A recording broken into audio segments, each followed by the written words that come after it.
अब उन पर एक असर पड़ गया। कहा क्या गुरु महाराज हमको जानते हैं? अरे हमने सुना वहां तो लाखों की भीड़ होती, तो गुरु महाराज हमारा नाम कैसे जान गए? औरत भी चालाक थी, उसने कहा भाई ये तो हम नहीं जानते कैसे जान गए, लेकिन आपको हमारे गुरु महाराज ने आज सत्संग में बुलाया। अब उनको बड़ी खुशी हो गई, चलो इतनी जनता के बीच में और गुरु जी हमारा नाम जान गए, क्या हमसे अलग में बात करेंगे? तो औरत ने कहा बिल्कुल, उन्होंने कहा है कि मैं उनको बुला कर लाऊं, अलग में बात करूंगा। और उनको और खुशी हो गई। कहा लेकिन देखो एक बात है कि शराब मैं इस जन्म में नहीं छोड़ सकता हूं, तुम्हारे गुरु जी के पास चलूंगा, मैं 50,000 महीने तनख्वाह पाता हूं, 10-20 हजार दक्षिणा तो दे दूंगा, और तुम रोज सत्संग में जाओ, तुम्हारा भाड़ा किराया खर्चा दूंगा, लेकिन इस जन्म में मैं शराब नहीं छोड़ सकता। अगर तुम्हारे गुरु महाराज ने, यही गुरु महाराज जिनकी फोटो देख रहे हो, हम नानक कबीर की बात नहीं कर रहे, अपने गुरु महाराज की बात कर रहे हैं, इन्हीं के सत्संग में घटना घटी। कहा अगर आपके गुरु महाराज ने हमको शराब छोड़ने की बात कर दिया तो मैं घर पर तुम्हारी डंडे से खबर लूंगा। बस कहा अच्छा ठीक है चलो, आप इसकी कोई बात नहीं होगी। वो देखो शराब पिए और शराब पीकर ही गए। गुरु महाराज ने देखते उनको बुला लिया और कमरे में ले जाकर के समझाने लगे। और गुरु महाराज ने उनसे कहा कि बच्चा तुम हमारी एक बात मानोगे?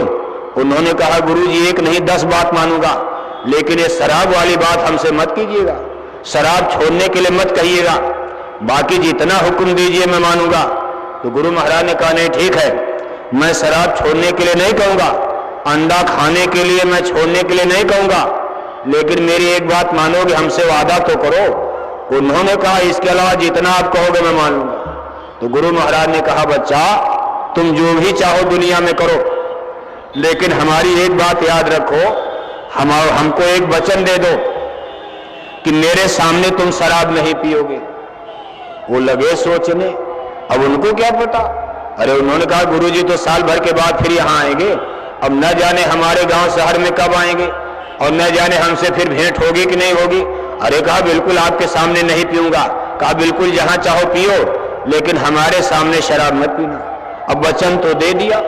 अब देखो इतने पढ़े लिखे इंजीनियर, और जब घर आए और शाम को शराब पीने का चस्का लगा, और जब उन्होंने अलमारी में से और शीशे की गिलास निकाली और उसमें ऐसे शराब को लगे उड़ेलने, तो देख रहे हैं शीशे के गिलास में गुरु महाराज की फोटो दिखाई दे रही है, उसी गिलास में गुरु महाराज की फोटो। अब वो घबरा गए। अब उन्होंने सोचा मेरी औरत ने रख दिया होगा, मुझको धोखा दे दिया। गुस्से में ऐसे गिलास को जमीन पर पटका, गिलास चकनाचूर हो गई। दूसरी गिलास को निकाला तो देख रहे उसमें भी गुरु महाराज बैठे हैं, उसको भी जमीन पर पटक दिया। ऐसे करके अलमारी के सारे गिलास फोड़ दिए। फिर दौड़े बाजार में गए, कहा किसी दुकान से नया गिलास लूंगा। जब वहां गिलास लेकर देखे तो उसमें भी गुरु महाराज की फोटो दिखाई दे रही। कहा शीशा वाला बेकार है, चलो स्टील का गिलास लेंगे। और जब उसमें शराब उलटने लगे, उसमें भी गुरु महाराज बैठे दिखाई दे रहे। ये करते करते तो घंटों बीत गया। अब शराब बेचारे कैसे पिए? अब शराबी को शराब का नशा चढ़ गया, 1 घंटा बर्दाश्त करना बहुत बड़ी बात हो गई। अब धीरे धीरे देखो बैग गियर लग गया, उनके मन दिमाग में हलचल मचना शुरू हो गई। फिर कहे चलो शराब खाने में, शराब खाने चलते हैं और वहां शराब खाने में वहां की गिलास में पिएंगे। और जब शराब खाने पहुंचे तो देख रहे हैं शराब के दरवाजे पर गुरु महाराज खड़े मिल गए। वहीं खड़े, वहीं कुर्सी पर बैठे हैं। तुरंत वापस लौट आए और अपने बिस्तर पर धड़ाम से गिर गए। धीरे धीरे करवट लिया। इतनी जल्दी तो शराब छूटती नहीं, लेकिन आज अंदर में दया भी तो मिल रही थी। धीरे धीरे रात बीत गई। सुबह जल्दी नहा धोकर अपनी स्त्री से बोले चलो आज हम भी सत्संग में चलते हैं। औरत बड़ी प्रसन्न हो गई कि आज अपने से सत्संग में चलने को कह रहे हैं। अरे कहा जल्दी तैयार हो जाओ, आज हम भी सत्संग में चलते हैं। और जब गुरु महाराज के पास गए तो देखो गुरु महाराज के चरणों में गिर पड़े। अरे कहा प्रभु मैंने तो आपको एक साधारण साधु समझा था, इसीलिए मैं अपनी स्त्री को मारता था। ये साधु बड़े ढोंगी होते हैं, ये बड़े आडंबर पाखंड करते हैं। तुम क्या पढ़ी लिखी औरत होकर, BA में पास होकर, ग्रेजुएट इंटेलेक्चुअल होकर इन साधु संतों के चक्कर में क्या पड़ गई? ये लोग तो बड़े लोभी लालची। लेकिन प्रभु आज मेरी समझ में आ गया, आप कोई साधारण साधु नहीं, आप निश्चय ही परमपिता परमेश्वर हो। हे प्रभु मेरी गलती को माफ करना, मैंने आपको बहुत गाली दिया। आपके यहाँ आने के नाते मैंने अपनी स्त्री पर बड़े डंडे बजाए। गुरु महाराज ने कहा बच्चा अगर मैं तुमको माफ न करता तो अपने पास मैं तुमको बुलाता कैसे? तुम्हारी सारी गलती माफ है कि तुमने अनजान में किया, तुमको ये पता नहीं था, इसलिए मैंने तुमको माफ किया। और देखो पक्के सत्संगी बन गए और आगे चलकर बड़ी गुरु महाराज की और संगत की सेवा। तो ऐसे गुरु महाराज ने भीड़ नहीं जुटाई, बड़े बड़े खेल हुए और सबके साथ कोई न कोई चमत्कार और घटना हुई। ऐसे ये लोग आए, कहा मैं आया नहीं, खुद बुलाया गया हूं।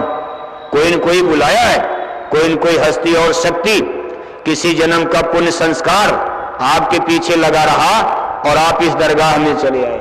इसलिए प्रेमी भाई बहनों, भाग्यशाली हो। आज देखो पूज्य दादा गुरु का ये पावन भंडारा, पूज्य दादा गुरु, ये देखो उनकी प्रतिमा, उनका छाया चित्र है। ये मंदिर में आप देखो कितना सरल स्वभाव, देखने में लगता है इतने दुबले पतले शरीर में आध्यात्मिक शक्तियों के पुंज और स्वामी होते हुए भी कितनी नम्रता और उदारता, कितना सरल स्वभाव, यही महामानव महापुरुषों के गुण होते हैं। दादा गुरु के घराने में एक झगड़ालू स्त्री एक बार उनको बड़ी गाली दिया, दादा गुरु चुपचाप खड़े रहे। यही दादा गुरु जिनकी फोटो देखते हो। जब वो झगड़ा बंद हो गया, औरत अपने घर के अंदर चली गई, तो दादा गुरु अपने